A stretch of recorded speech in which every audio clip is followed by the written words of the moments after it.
Good afternoon. Here we are. The Audible is back on the air. I got to tell you, it's a little gloomy Monday. It's a gloomy Monday. The dark clouds are hanging over our head. We need to find a way to clear them out and get things headed in the right direction. You're watching the Audible. You can catch us on Facebook, on the Miami Dolphins Facebook page. You can catch that on a delayed basis. You can catch us on Twitter right now. If you want to get your questions in, and we'll feel free to get as many questions as you want in, you can send it in via Twitter, hashtag the Audible. You can also catch us on MiamiDolphins.com. So those are the places to go. Joining me here, Rick Horrow, a original season ticket holder for the Miami Dolphins since 1966.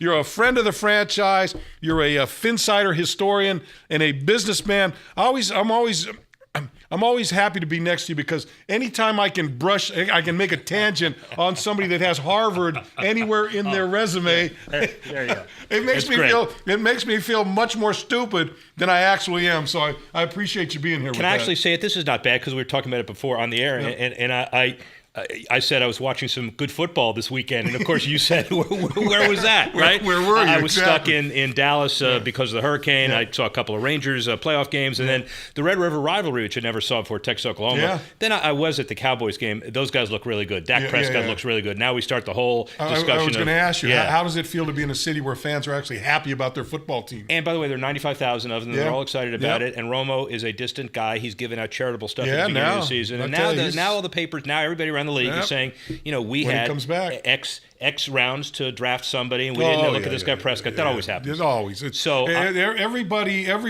Every talk show host in this country, I don't care what city you're at, they're every day they're the Monday morning quarterbacks. They know everything after the game is over. Well, at least after the draft and all that stuff. At least I didn't miss the Tennessee game. Do we play tonight? Oh, we played already. Sorry. Game is come and gone, and boy, it was a tough one to watch. Offensively, Rick, it seems to be what we've seen from week one in Seattle. You had that one quarter or one half in New England where you fought back and got back into the game and you saw this offense go. But, man, I think we've got to be averaging 6, 7, 8 punts a game. Yeah. 2 interceptions or 2 turnovers a game. And that's basically, look at the numbers we had yesterday. I think we had 6 or 7 punts. We had 5 3-and-outs, 1 other punt, 2 interceptions, 6 sacks. Quarterback had a rating of 62.3, and it's a gloomy. And then defensively, you couldn't stop running. They knew going in they were going to run 3 tight. They were going to pound the ball with DeMarco Murray. They did it. DeMarco Murray had 135 yards. They rushed for 121. They rushed for 235. Man, it's tough to overcome those numbers. Well, if you're built to rush the passer, but you never get to third down, it doesn't really matter. And then the offense is fine. Who knows? I mean, you could play this game all the time, and as Dolphin fans, we always do. What if Stills catches that pass against Seattle? You're 1-0, and what if you play the second half like your first half like you did the second half, and then all of a sudden? But this game, it wasn't close. You couldn't point to one play, right? So we'll see what happens. Jakeem Grant really was the only jumping up and down time at the stadium was when Jakeem Grant. I'll tell you that. Let me tell you what, though. I've been down that field a couple times now for the Cleveland game and for the Cincinnati game. When something happens good, that stadium is loud down in the field. I mean, what they wanted to get the sound in there, the volume high. Well, they've certainly accomplished that in the stadium. The Hurricanes felt that way Saturday night too. So, and Jakeem Grant, he's pretty quick. Reminds me of you going for a quarter or a nickel down the road. Reminds me when I got to go to the bathroom real bad, and there's nothing in sight. And I feel like the other day when they locked it up for the Hurricane. What are you going to do? I did handstands is what I did. All right, let's get to some of the questions. Gorilla Grodd. Hey, Kim, is it too early to talk about the draft? It's too early to talk about the draft. I'm not ready to go that far with where we're at right now, Rick. And everyone, after the first week in Seattle, people were calling, hey, should we go, who are we going to draft next? Let the season end. Let's that. Okay, MVG 512. You watch Ballers? Yeah, I do. I watch Ballers. Show. It's a great show. It's a great fantasy show. It's a great fantasy show, and you notice what's not there. Anything related to NFL shields, NFL logos, and all that kind of stuff. So this is one of those things where, like Playmakers, remember they did it and then they decided not to? Yeah. This is completely without NFL permission. Let me tell you, the reality, the biggest reality of that show to me is this. Is that you've got a guy that has no background in the financial world, that's a former football player, trying to get other guys to invest money with him when he lost all of his money while he was playing. Right. How's that for a sales pitch? Well, it works very well, right? I've seen it around the league. I've seen it plenty of times. All right, go ahead and get your questions in on Twitter. You can go ahead and send them in #TheAudible. We'll keep it going as we go along here. All right, QKilla39. Are you concerned with this team considering we have a playoff team this week? Well, the Pittsburgh Steelers are in town. Yeah, based on what we've seen in the last 2 weeks from this football team, I am deeply concerned. How do you stop Le'Veon Bell, by the way? I don't know how you stop Le'Veon Bell. If you can't stop... How do you stop Antonio Brown? Yeah, it's a tough thing. Big Ben Roethlisberger back there, knowing what he wants to do with the football, knowing what this offense does. If they can get that running game going, it's going to be tough again because we're going to be back there. It's going to be Byron Maxwell. It's going to be Tony Lippett out there, and they're going to have to find a way to do a better job than they did last week. So, yeah, am I concerned in a big way? Concerned about the Pittsburgh Steelers. Look, make no mistake about it. This football team has to turn things around, and they've got to turn it around right now. Offensively, you can't punt the ball 6 or 7 or 8 times a game. Defensively, you can't let somebody run on you the way that this team ran on you, which, by the way, not a very good football team, the Tennessee Titans. This week, you're going to see a pretty good football team coming into town that wants to come in here, and there's going to be Pittsburgh faithful all over the place, so it's not going to be an easy task whatsoever. I got a football-related question for you. As a trenches guy, I know you kind of played outside, but as a trenches guy. So in Tennessee, you look at the papers, and they said this was a redemption game because remember, we killed them last year, which is irrelevant, by the way. It is totally irrelevant, but they played it that way. So they said we were more motivated than them. Is it motivation or the fact we had 2 offensive linemen that didn't show up? I mean, what's the mix there? Well, to me, it's not motivation. I look, every team, if you think this team going in at 1-3, with the Tennessee Titans coming to town, wasn't motivated to win this football game. Look, the one thing, Rick, I haven't seen a lack of effort in this football team from the day they stepped on the field against Seattle to where we are right now. They just haven't played well. There's 2 different things to me. Effort, working hard, playing 60 minutes, all those things this team does. They just haven't figured out a way to get out of their own way and win a football game. So I'm not concerned about the effort on this football team. They're giving you effort, but they've got to find a way to be better. And so, that whole, they had a bone to pick, I had a chip on my shoulder, all those things going in. I don't think so. They just, what they did? They won at the line of scrimmage on both sides of the game, on both sides of the ball, and that's exactly what happened with this team. All right, Freeberger, 5 years, same old – Josh Freeberger, there you go. John, 5 years, same old line. Who is accountable for that? 5 years. 5 years of 5 years of the same old. I'm going to say storyline is what I guess he's saying. Yeah. Well, but is it only 5 years? Look, I remember. No, I'm going to say it's been a decade, maybe even more. So O-line. He's talking about the O-line. All right. So my original season ticket holder status. I've still got my first ticket. Yeah. It's in the wallet. Yeah. And I'm living in a virtual fantasy land. I'm still thinking that we're going 17-0, and I'm still thinking if we're 1-5, we can win. 8 out of the next 9. And there's just something about it. I guess we've got to realize. Probably shouldn't say this now that the brand isn't as good as it was in the 1970s. Yeah. But there's pride. There's Shula. You walk by this place, and the thing that's very important to me, and nobody put me up to this, is we've got 2 things out there that nobody can take away, which is those 2 Super Bowl trophies and a perfect record. Yeah. Now, we can't live in the past. Yeah. So how do you use that and build on it?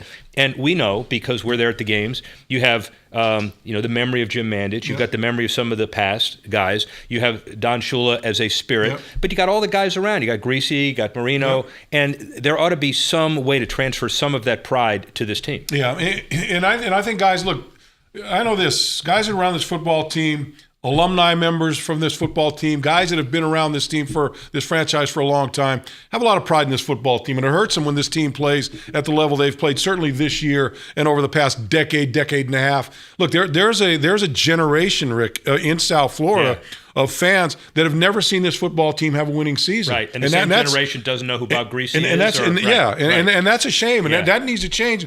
And look, if you think it can't happen, just take a look out in Oakland and see what the Oakland Raiders are doing. They've turned that franchise around. It's taken them a long time. We've been we were on the Oakland Raiders and the Miami Dolphins. I think their histories have followed themselves. That's right. You go back into the 70s, 80s, it was the Oakland Raiders, the Pittsburgh Steelers, and the Miami Dolphins. Probably the 3 greatest franchise of the time. And they all played at a very high level, all playing for Super Bowls each and every year, having a chance to get there each year. And then with the Raiders and the Dolphins, took a nosedive, and we've all both been down in the mud for a long time. Yeah.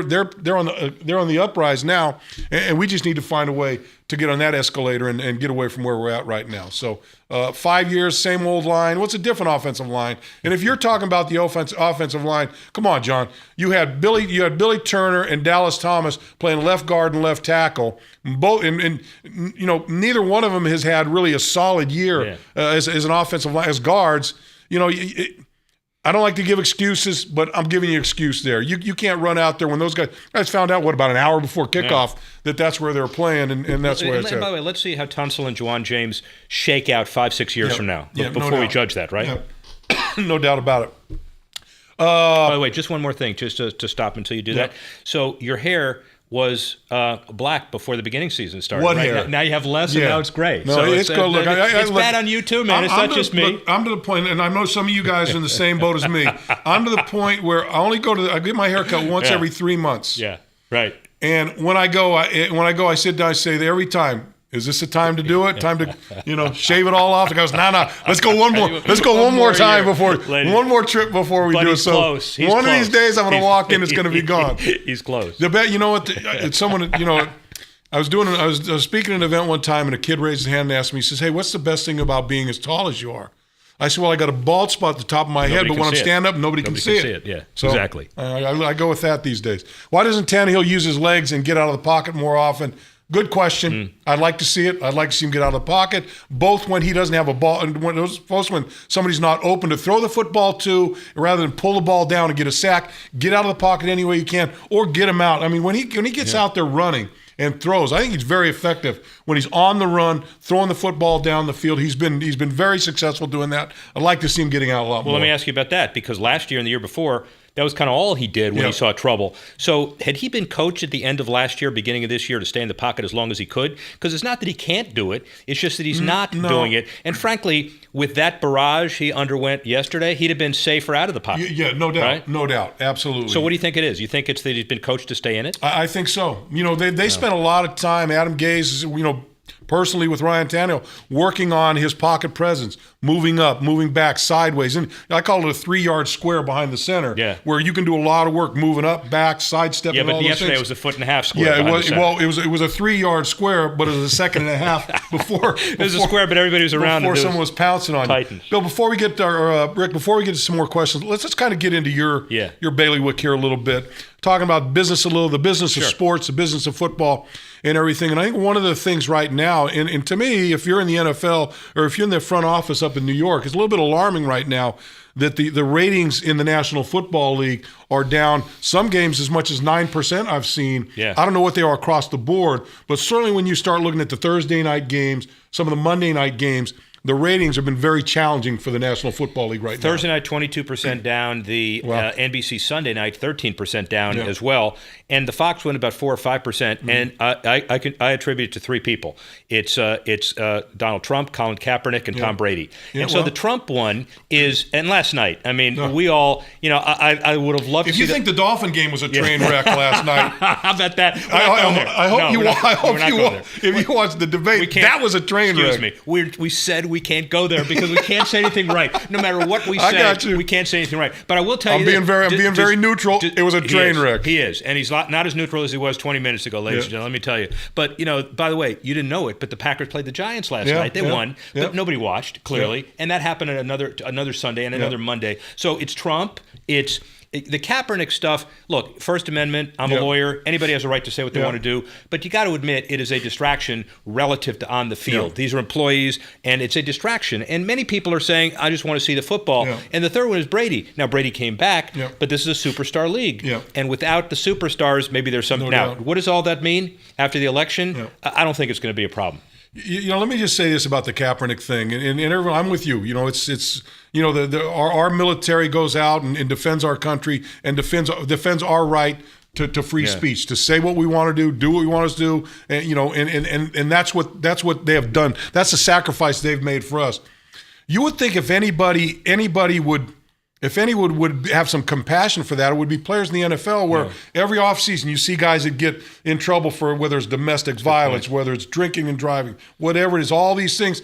And 9 times out of 10, usually the players rally around their guys because they're teammates. Yeah. You would think this. You think they would have a little better understanding of that whole military thing and what's going on. So, but I don't get me started on that. But by the way, you just got yourself my started. man Leon back there is telling me to get back into the get off the politics, get off of that stuff. So you can hear me talk about that somewhere else. It's the issue of the day, pal. It's the issue of the day. All right, so you're watching us on Twitter. You're watching the Audible on Twitter. Kim Bokamper, Rick Horrow with you. You can catch us on Twitter, and you can send your questions in via Twitter. Just hashtag the Audible. You can catch us on the Miami Dolphins Facebook page, but you'll have to do it on a delayed basis because Rick screwed everything up, and now we can't go live on Facebook, but he's trying to dig himself out of that hole, as am I.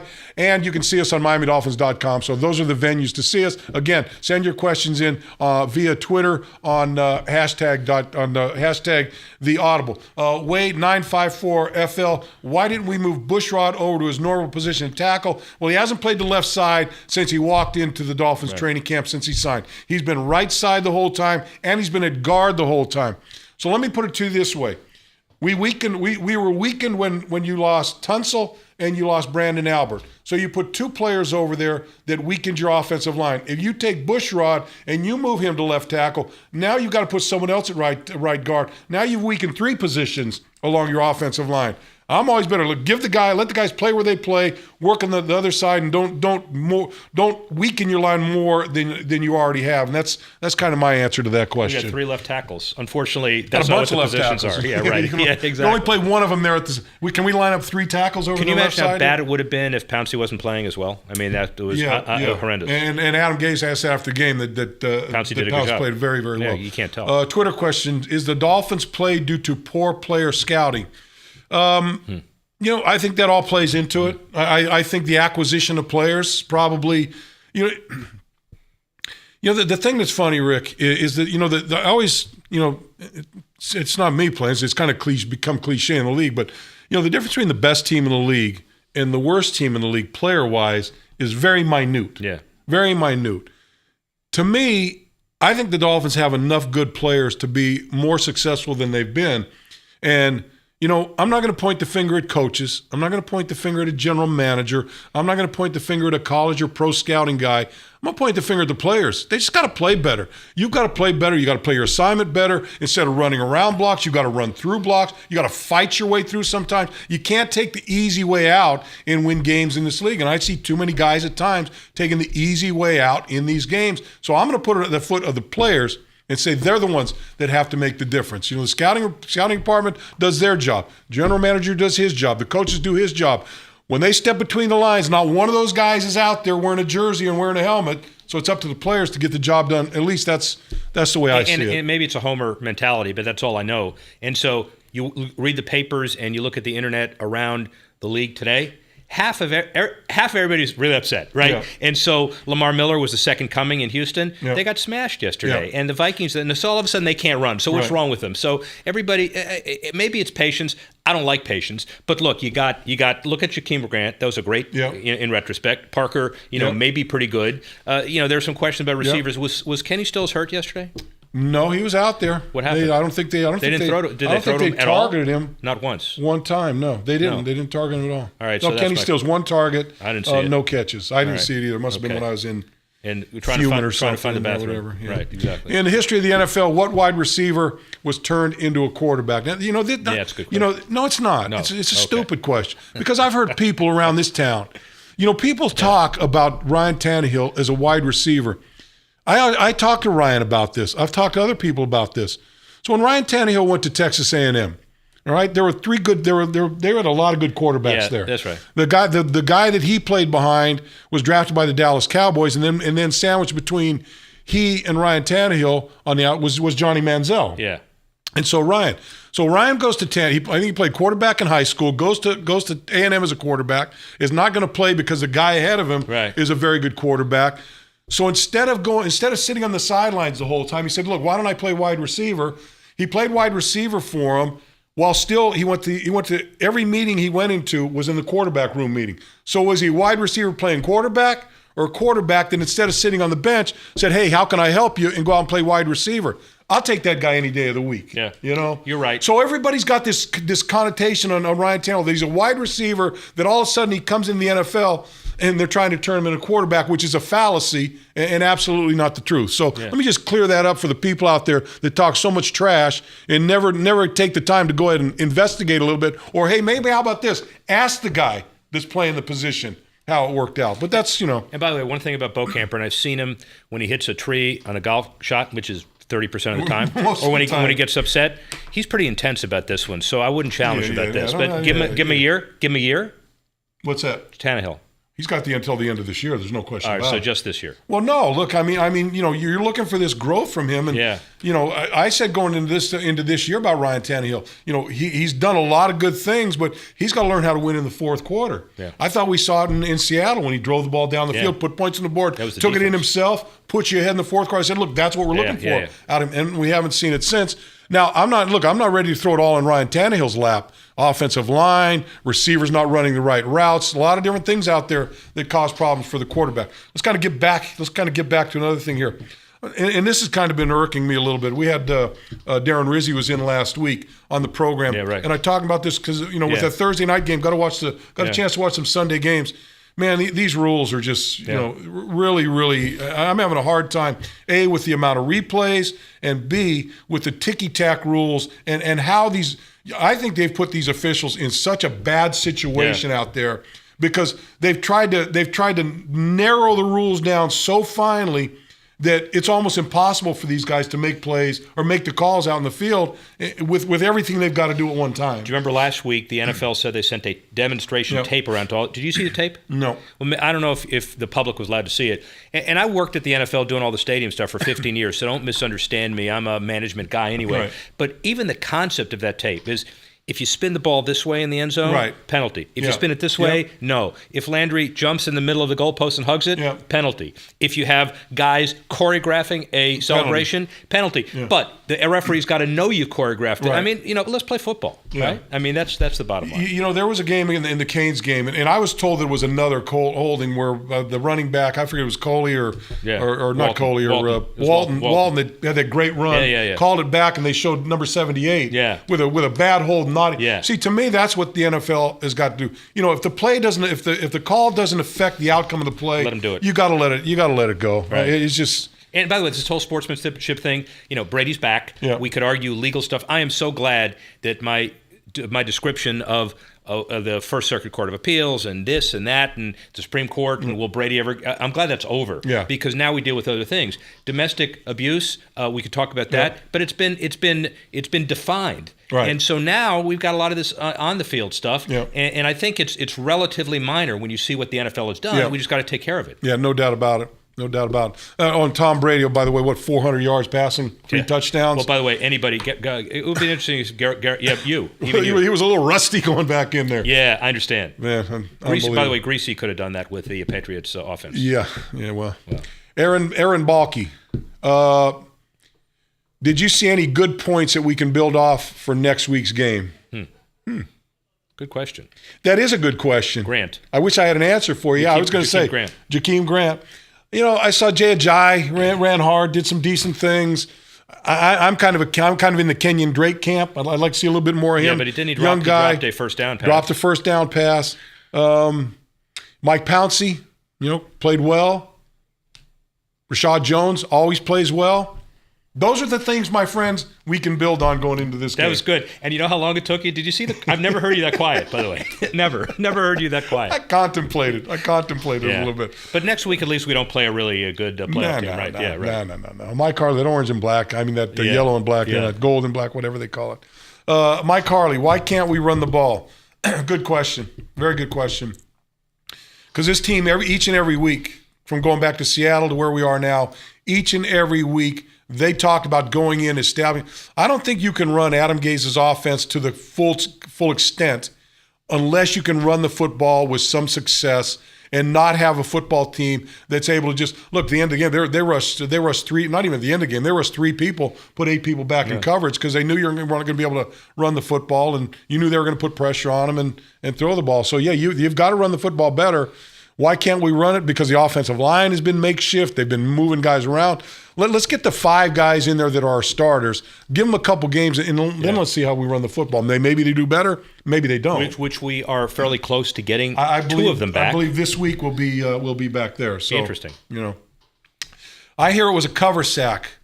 Why does it seem opponents can get open, but we can't? The KS Wood 13. I agree with you. I'm watching that game, and I'm watching Ryan back there, and there are times, and he gets the ball back there, he's got to let it go, but he has to pull it down. And I'm saying the exact same thing you're saying. Why don't our guys get open? I think they've got to be a little more effective running route. And you know what? You got to run the route with some purpose. You've got to run the route. You can't run a lazy route. You can't run a shiftless route. Because as soon as you do that, those defensive backs know they'll slough off you and help in other ways. Can you tell a difference between how Landry runs a route and how everybody else does? You know what? I'll give you a good example. You look at Jarvis Landry running route, and look at Devontae Parker and the route that he ran for the last play against New England when you threw the ball up there and you knew we were going to throw it to him. And he kind of loped down the field, got down, turned around, and kind of went halfway up in the air to get the ball. That to me is a lazy route as opposed to Jarvis Landry, which you can watch on virtually every play, running the routes the way routes are supposed to be run. And that's the difference between a cover sack and a guy getting the ball out of his hand. And Howard Twilley, remember how? Oh, you don't remember that? No, I remember. I mean, there were guys who weren't very fast, but were precise route runners. And that's the answer. No doubt.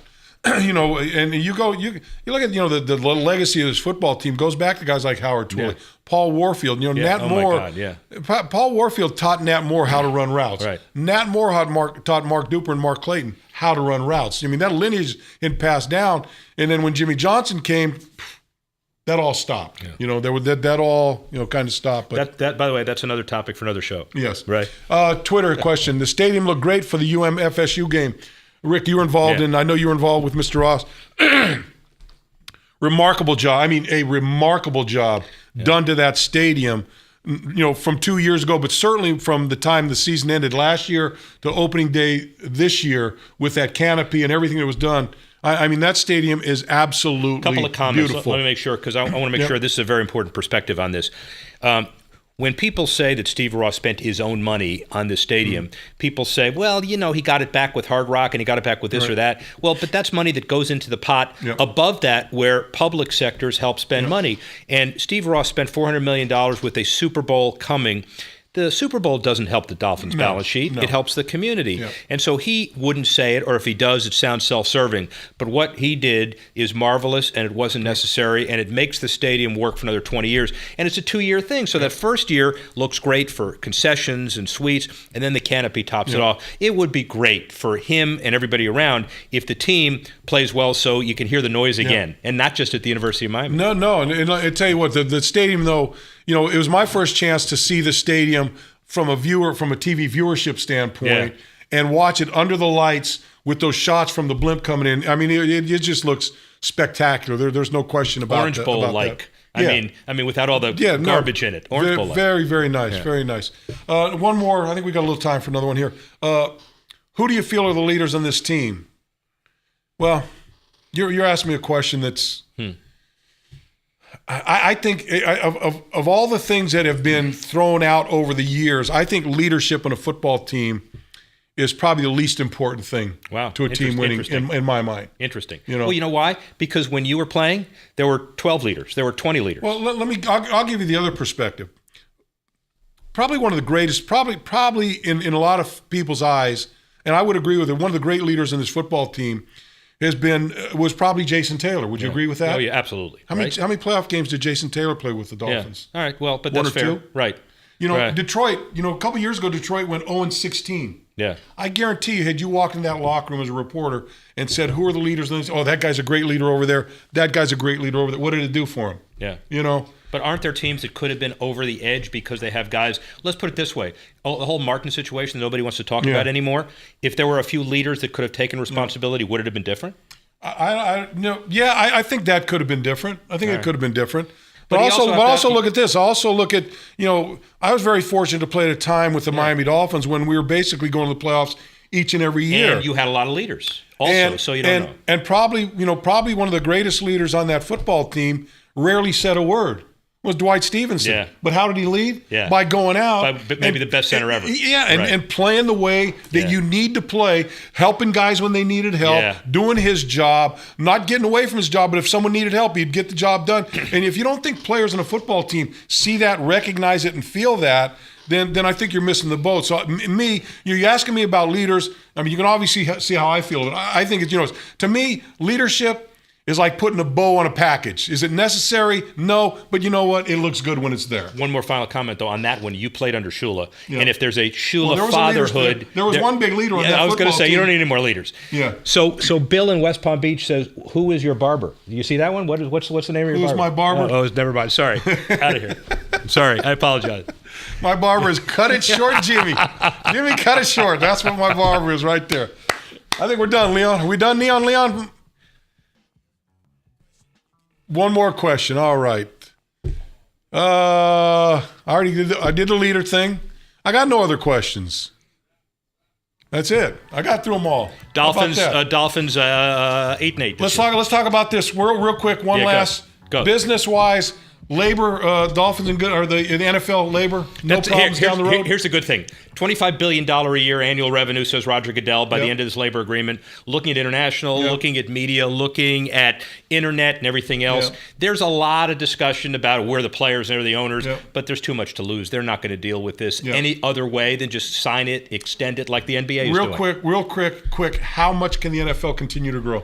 Sky's the limit. 10 years. Sky's the limit. 25 billion. Maybe a team in London or enough teams playing on a regular basis. They're looking at China. They're looking at Brazil. They're looking at a lot of other places. Looking at Mexico. And so Vegas. Maybe they go to Vegas with Mark Davis in the expansion deal. So there's a great opportunity. There's a good-looking owner right there, Mark Davis. Oh boy, let's leave that one alone too. All right. Now we're starting to talk about how people look, ladies and gentlemen. Forget it. And we're not going to win. We're not winning any awards. I think I've seen him at a few bars. But anyway, Rick Horrow, Kim Bokamper, this has been The Audible. We'll be back on Wednesday. Stay safe. We'll see you then.